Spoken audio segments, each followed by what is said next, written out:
महान कथा सरित सागर के पन्नों से। अध्याय 51। गजमुख देव गणेश नृत्य करते हैं और संपूर्ण संसार कांपने लगता है। उनके चरण पृथ्वी पर गिरते हुए तारों की शक्ति के साथ प्रहार करते हैं। विशाल पर्वत उनके सामने झुक जाते हैं, क्योंकि निशुंभ के भयंकर भार के कारण धरती झुक जाती है। यह वही शक्ति है जो ब्रह्मांड को उसके स्थान पर बनाए रखती है। नरवाहन दत्त वत्स देश के राजकुमार थे। वो कौशांबी के सुवर्ण महल में रहते थे। उनके पिता एक महान राजा थे, लेकिन राजकुमार की आंखें आकाश पर टिकी रहती थी। उन्होंने विद्याधरों और उनके प्रकाशमय नगरों की कहानियां सुनी थी। वह बादलों में छिपे उन घरों को देखने के लिए व्याकुल रहते थे। एक दिन सूर्य स्पष्ट और तपता हुआ उदय हुआ। राजकुमार ने जंगल का खिंचाव अनुभव किया। वो अपने सैनिकों के साथ शिकार के लिए निकले, परंतु गहरे वन ने उन्हें पुकारा और उन्होंने अपनी सेना को वापस नगर भेज दिया। केवल उनके मित्र गोमुख उनके साथ रहे। वे घनी छाया में चले गए, जहां वृक्ष पुराने दानवों के समान विशाल थे। वायु ठंडी थी और गीली मिट्टी की गंध तीव्र थी। अचानक राजकुमार की दाहिनी आंख फड़कने लगी। आप इस संकेत को जानते हैं। इसका अर्थ है कि भाग्य एक नया द्वार खोलने वाला है। तभी पत्तों के बीच से एक ध्वनि सुनाई दी। ये एक स्वर्गीय वीणा का मधुर और मन मोह लेने वाला स्वर था। संगीत के साथ साथ देवताओं की स्तुति करती स्त्रियों की वाणी भी मिली हुई थी। राजकुमार और गोमुख ने उस ध्वनि का पीछा किया। उन्हें वन के बीचों बीच शिव का एक मंदिर मिला। ये एक स्वयंभू मंदिर था, जहां देव स्वयं पृथ्वी से प्रकट हुए थे। उन्होंने अपने घोड़ों को वृक्षों से बांधा और भीतर चले गए। वायु फूलों और सुगंधित धूप से भरी हुई थी। प्रकाश दीवारों पर छायाओं की तरह नृत्य कर रहा था। भवन के मध्य में एक कन्या बैठी थी। वह कई अन्य सुंदर कन्याओं से घिरी हुई थी। वे सभी अपनी वीणा बजा रही थी और महादेव के भजन गा रही थी। नरवाहन दत्त ने उसे देखा और उनके हृदय की धड़कन रुक गई। उसका सौंदर्य प्रकाश की एक धारा के समान था, जिसने उनकी आत्मा को भर दिया। ये चंद्रमा द्वारा समुद्र की लहरों को खींचने जैसा था। कन्या ने ऊपर देखा और उन्हें पाया। उसकी आंखें प्रेम और अचानक आई लज्जा से भरी थी। वह इतनी प्रभावित हुई कि उसकी उंगलियां तारों पर चलना रुक गई। संगीत शांत हो गया और वहां केवल उनकी सांसों की ध्वनि रह गई। गोमुख समझ गए कि क्या हो रहा था। उन्होंने कन्याओं से बात की और पूछा कि ये देवी कौन है। इससे पहले कि वे उत्तर दे पाती, मंदिर में एक उज्जवल प्रकाश भर गया। आकाश से एक विद्याधरी स्त्री उतरी। वो लाल सुवर्ण की तरह चमक रही थी। वो कन्या के पास बैठ गई। लड़की ने झुककर उनके चरण स्पर्श किए। उस वृद्ध स्त्री ने उसे आशीर्वाद दिया और कहा कि उसका विवाह सभी विद्याधरों के राजा से होना निश्चित है। नरवाहन दत्त आगे आए और स्त्री को प्रणाम किया। उन्होंने उनसे उस कन्या के बारे में बताने का निवेदन किया। स्त्री मुस्कुराई और अपनी कथा आरंभ की। अलंकारवती की कथा। हिमालय के शिखरों पर श्री सुंदरपुर नाम का एक नगर है। ये विद्याधरों का घर है। राजा अलंकारशील वहां अपनी पत्नी कांचन प्रभा के साथ राज्य करते थे। उनका एक पुत्र था जिसका नाम धर्मशील था। देवी उमा ने राजा के स्वप्न में आकर कहा था कि बालक अत्यंत पवित्र होगा। धर्मशील बड़ा होकर एक बुद्धिमान और शक्तिशाली राजकुमार बना। उसने सभी विद्याएं सीखी और प्रजा उसे राजा से भी अधिक प्रेम करती थी। परंतु उसका मन महल में नहीं लगता था। उसने संसार को सत्य की दृष्टि से देखा। उसने अपने पिता से कहा कि इस जीवन के सुख क्षण भर में लुप्त होने वाली छाया के समान है। राजकुमार ने राजा से कहा कि हर वस्तु का अंत विनाश में होता है। हर भवन गिर जाता है। हर मिलन का अंत बिछड़ने में होता है। जीवन का अंत सदा मृत्यु में होता है। उसने कहा कि धन और शक्ति अगले लोक में साथ नहीं जाते। केवल पुण्य ही एक सच्चे मित्र की भांति आपके साथ रहता है। वो वन में जाकर शिव की आराधना करना चाहता था। राजा हिल गए। उन्होंने अपने पुत्र से कहा कि वह संसार छोड़ने के लिए बहुत छोटा है। उन्होंने उसे विवाह करने और सिंहासन का सुख भोगने को कहा, परंतु धर्मशील ने कहा कि ज्ञान वृद्धावस्था की प्रतीक्षा नहीं करता। उसने कहा कि उसे राजा बनने में कोई आनंद नहीं मिलता। वह उस शांति को पाना चाहता था जो कभी समाप्त नहीं होती। अलंकारशील ने देखा कि उसका पुत्र अपने मार्ग पर अटल है। उन्होंने निर्णय लिया कि वे भी जाएंगे। उन्होंने निर्धनों को सुवर्ण और रत्नों के पर्वत दान कर दिए। उन्होंने अपनी पत्नी से कहा कि वह नगर में रहकर अपनी पुत्री अलंकारवती की देखभाल करे। उन्होंने कहा कि विवाह उस दिन से 1 वर्ष बाद होगा। वे जानते थे कि नरवाहनदत्त ही वह व्यक्ति है जो उससे विवाह करेगा। कांच प्रभा ने अपने पति की आज्ञा मानी। वह बादलों के नगर में अपनी पुत्री के साथ रही। वे प्रार्थना करने के लिए कई मंदिरों में गई। एक दिन एक गुप्त शक्ति ने कन्या से कहा कि वह कश्मीर जाए। उसने कहा कि वहां उसे अपना पति मिलेगा। वे नंदी क्षेत्र के पवित्र जल और महादेवगिरी के शिखरों पर गई। वे अमर पर्वत की ऊंचाइयों पर चढ़ी और सुरेश्वरी के पर्वतों पर प्रार्थना की। उन्होंने विजय के मंदिरों और कपटेश्वर की पवित्र गुफा के दर्शन किए। उन्हें जहां भी स्थान मिला, उन्होंने पार्वती के पति की पूजा की। अब वे इस मंदिर में आई थी। कांचन प्रभा ने राजकुमार से कहा कि यह कन्या अलंकारवती है। उसने कहा कि उसने अपनी माया से उन्हें आते हुए देख लिया था। उसने उनसे एक अंतिम रात के लिए कौशांबी लौटने को कहा। उसने कहा कि राजा अगले दिन वन से आकर अपनी पुत्री का कन्यादान करेंगे। दोनों प्रेमी व्याकुल हो गए। उनकी आंखें आंसुओं से भरी थी। वे कुछ घंटों के लिए भी अलग होना सहन नहीं कर पा रहे थे। वे उन पक्षियों के समान अनुभव कर रहे थे जो रात के कारण बिछड़ जाते हैं। कांचन प्रभा ने उनसे धैर्य रखने को कहा। उसने कहा कि देवताओं को भी प्रतीक्षा के लंबे वर्ष सहने पड़े हैं। राम और सीता की कथा। बहुत समय पहले राजा दशरथ अयोध्या पर राज्य करते थे। उनका एक पुत्र था जिसका नाम राम था और जो स्वयं विष्णु के अंश थे। राम की पत्नी का नाम सीता था जो उनके जीवन का प्रकाश थी। परंतु भाग्य एक कठोर स्वामी है। राम को 14 वर्षों के लिए वन भेज दिया गया। सीता और लक्ष्मण उनके साथ गए। राक्षस राज रावण ने सीता को चुराने के लिए माया का प्रयोग किया। वह उन्हें अपने लंका द्वीप पर ले गया। राम दुख से टूट गए थे, परंतु उन्होंने हार नहीं मानी। उन्होंने वानरों और भालुओं से मित्रता की। उन्होंने हनुमान को समुद्र पार अपनी पत्नी को खोजने के लिए भेजा। फिर उन्होंने लहरों के ऊपर पत्थरों का एक सेतु बनाया। राम ने 10 सिर वाले रावण का वध किया और सीता को वापस ले लिया। वे अयोध्या लौटे और राम अपनी प्रजा पर शासन करने लगे। परंतु उनके घर पर एक छाया पड़ गई। सीता गर्भवती थी और लोग बातें करने लगे। उन्होंने कहा कि वह एक राक्षस के घर में रही थी और अब पवित्र नहीं थी। राम ने मार्ग पर एक पुरुष को अपनी पत्नी पर चिल्लाते हुए सुना। उस पुरुष ने कहा कि वह राम की तरह मूर्ख नहीं है जो उस स्त्री को वापस ले ले जो दूसरे के साथ रही हो। राम भीतर से टूट गए। उन्होंने मुकुट के ठंडे भार को अनुभव किया। उन्हें अपने हृदय से अधिक अपने सम्मान की चिंता थी। उन्होंने सीता को गहरे वन में भेज दिया। सीता को ऋषि वाल्मीकि का आश्रम मिला। उन्होंने उनका हृदय देखा और जान लिया कि वह पवित्र थी। परंतु अन्य ऋषि भयभीत थे। उन्हें लगा कि वह उन पर कोई श्राप ले आएंगी। सीता ने उनसे अपनी परीक्षा लेने को कहा। वह उन्हें वन के एक पवित्र सरोवर पर ले गई जिसका नाम टिटिट भसरस था। सीता ने पृथ्वी से प्रार्थना की। उन्होंने भूमि से कहा कि यदि उन्होंने कभी किसी अन्य पुरुष के बारे में सोचा हो तो वो उन्हें अपने भीतर ले ले। वो ठंडे जल में चली गई और संसार कांप उठा। माता पृथ्वी प्रकट हुई और उन्होंने सीता को अपनी गोद में ले लिया। वे उन्हें दूसरी ओर ले गई और सभी के सामने उनकी पवित्रता सिद्ध कर दी। ऋषि लज्जित थे और राम को श्राप देना चाहते थे, परंतु सीता ने उन्हें रोक दिया क्योंकि वो अपने पति से प्रेम करती थी।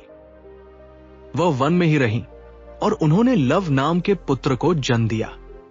एक दिन वह बालक को स्नान कराने के लिए नदी पर ले गई। वाल्मीकि ने उन्हें नहीं देखा और सोचा कि बालक खो गया है। उन्होंने घास से एक नया बालक बनाया ताकि सीता दुख से प्राण न त्याग दे। सीता वापस आई और उन्होंने दोनों बालकों को देखा। वाल्मीकि ने उन्हें सत्य बताया और दूसरे पुत्र का नाम कुश रखा। बालक बड़े होकर योद्धा बने। उन्होंने देवताओं के शस्त्रों का प्रयोग करना सीखा। एक दिन उन्होंने ऋषि के पवित्र लिंग के साथ खेलकर उन्हें अप्रसन्न कर दिया। वाल्मीकि ने लव से कुबेर के सरोवर पर जाकर सुवर्ण के कमल लाने को कहा। लव कैलाश के ऊंचे पर्वतों पर गए। उन्होंने उद्यान की रक्षा करने वाले यक्षों से युद्ध किया और खून ले लिए। लौटते समय वह थक गए और एक वृक्ष के नीचे विश्राम करने लगे। लक्ष्मण वहां से निकले जो राजा के यज्ञ के लिए एक पुरुष की खोज कर रहे थे। उन्होंने बालक को देखा और युद्ध के लिए ललकारा। उन्होंने एक मायावी अस्त्र का प्रयोग किया जिससे लव गहरी निद्रा में सो गए। दोस्तों, अगर आपको ये कहानी पसंद आई हो तो इस वीडियो को लाइक करें, चैनल को जरूर सब्सक्राइब करें। धन्यवाद। अध्याय 51। लक्ष्मण ने बालक लव को बंदी बना लिया और उन्हें अयोध्या की श्वेत दीवारों की ओर ले गए। जब उनका पुत्र ऊंचे पर्वतों से वापस नहीं लौटा तो सीता चिंता से व्याकुल हो गई, परंतु वाल्मीकि ने उनके हृदय को शांत किया। उन्होंने कुश को बुलाया और बताया कि उनका भाई बंदी है। उन्होंने कुश को एक स्वर्गीय अस्त्र दिया और उन्हें लव को वापस लाने के लिए भेजा। कुश अपने पिता के नगर की ओर चल पड़े। उन्होंने उस स्थान पर प्रहार किया जहां महान यज्ञ हो रहा था। लक्ष्मण अपनी सेना के साथ उनका सामना करने के लिए बाहर आए। उनके शस्त्रों के टकराने से वायु कांप उठी, परंतु कुश ने उस शक्ति का प्रयोग किया जो वाल्मीकि ने उन्हें दी थी और उन्होंने अयोध्या के राजकुमार को पराजित कर दिया। तब स्वयं महान राम आगे आए। वे युद्ध के ज्ञाता थे, परंतु वे भी उस बालक को जीत नहीं पाए। उन्होंने कुश की शक्ति देखी और सोचने लगे कि यह युवा योद्धा कौन हो सकता है। उन्होंने बालक से उसका नाम और उसके कुल के बारे में पूछा। कुश ने उन्हें सब कुछ बता दिया। उसने कहा कि वे राम और जनक की पुत्री के पुत्र हैं। राम ने अपना हृदय टूटते हुए अनुभव किया। उनकी आंखों से आंसू गिरने लगे और उन्होंने लव को बुलाया। उन्होंने अपने दोनों पुत्रों को गले लगाया और रोने लगे। उन्होंने जो अपनी पत्नी के साथ किया था उसके लिए स्वयं को एक दुष्ट मनुष्य कहा। नगर के लोग एकत्र हो गए और सीता के नाम की प्रशंसा करने लगे।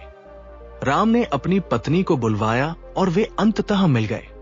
उन्होंने साम्राज्य का भार अपने पुत्रों को सौंप दिया और अपना शेष जीवन शांति से बिताया। कांचन प्रभा अलंकारवती और राजकुमार की ओर मुड़ी। उन्होंने कहा कि यदि वे पवित्र आत्माएं इतने लंबे अलगाव को सह सकती थी तो वे एक रात की प्रतीक्षा कर सकते हैं। उन्होंने अपनी पुत्री को लिया और आकाश में उड़ गई। उन्होंने अगले दिन लौटने का वचन दिया। नरवाहन दत्त ने उन्हें बादलों में ओझल होते देखा। वो भारी मन से कौशाम्बी लौट आए।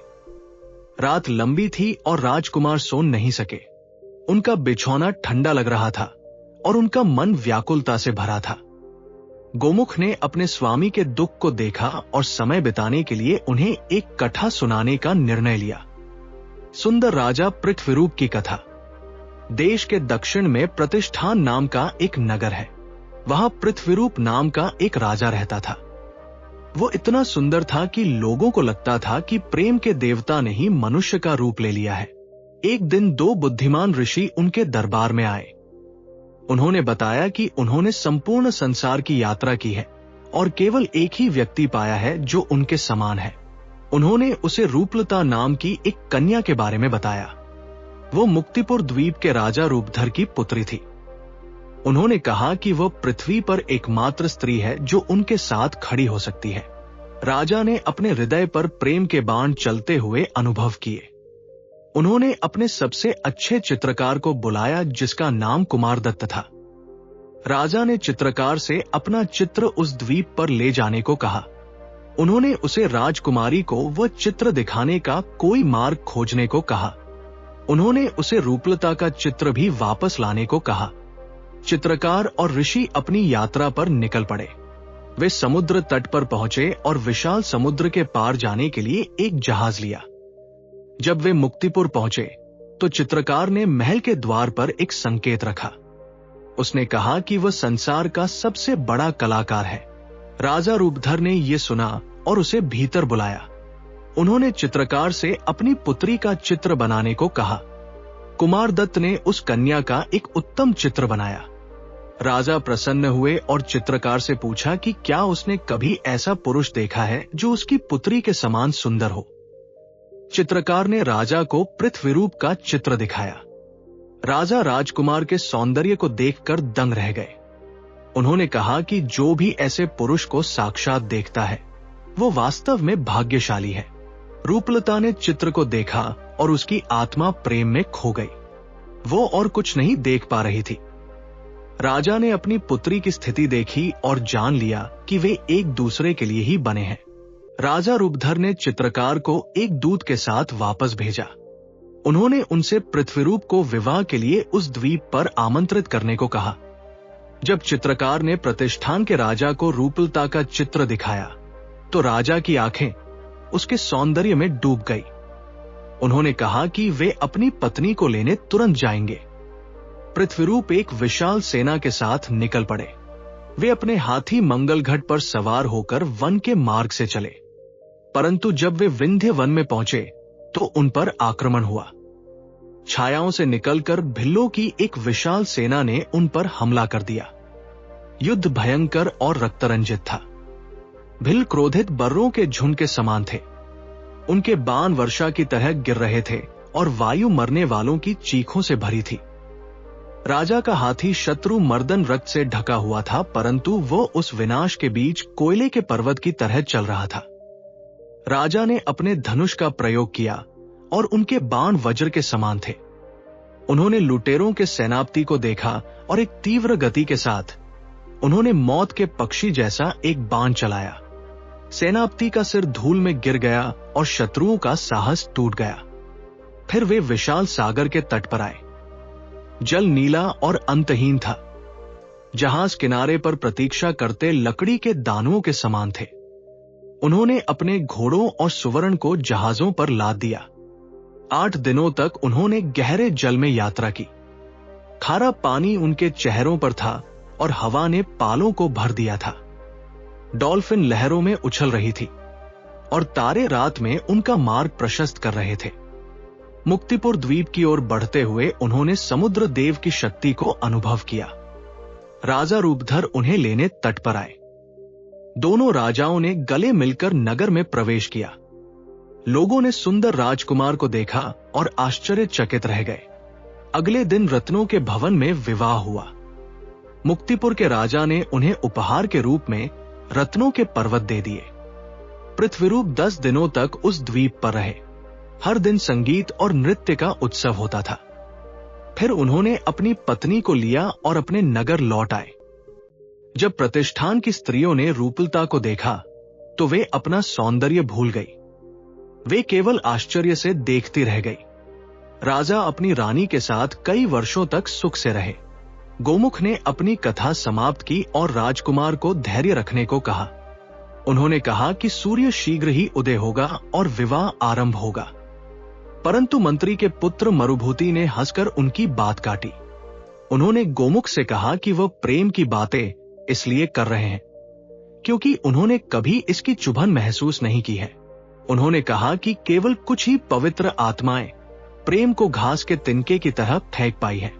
नरवाहन दत्त ने देखा कि गोमुख इन शब्दों से आहत हुए हैं।